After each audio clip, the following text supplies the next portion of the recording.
يقف العبد بين يدي سيده ومولاه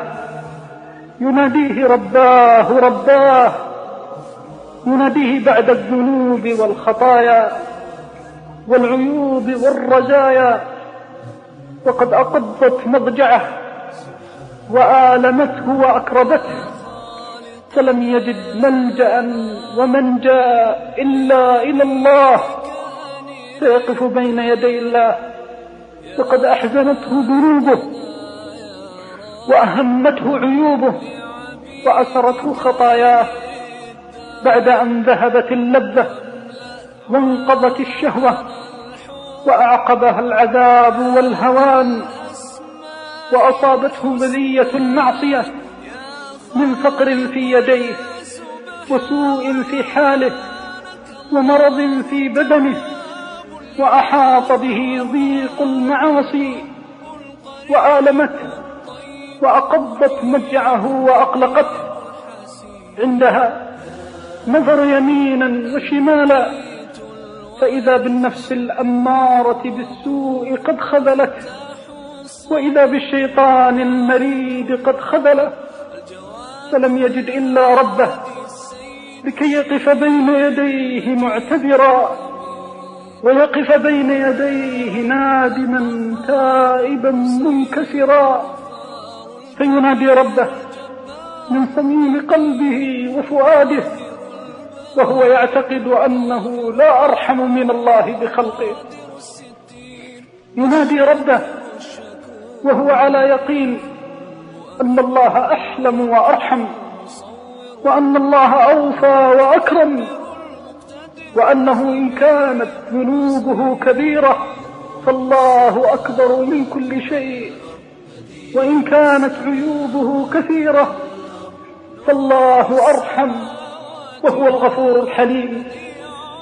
فوقف بين يدي الله منكسرا أسيرا حسيرا كثيرا، فيناديه يا رب يا رب، وإذا بالله جل جلاله لا ينظر إلى ما مضى من إساءته، ولكن يفرح بإنابته وتوبته، فتفتح أبواب السماوات وتصعد الكلمات والدعوات، فتنتهي إلى ما شاء الله أن تنتهي، فينادي أرحم الراحمين وينادي خير الغافرين يا ملائكتي علم عبدي أن له ربا يأخذ بالذنب ويعفو عن الذنب، قد غفرت لعبدي. وقد يكون العبد ابن 60 و70 فيغفر له في طرفة عين،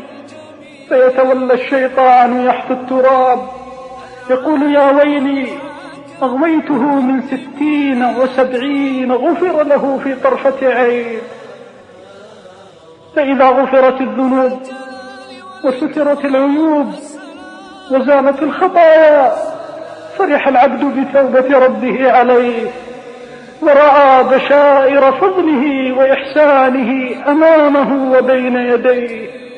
رأى الكرم والجود والحنة والرحمة،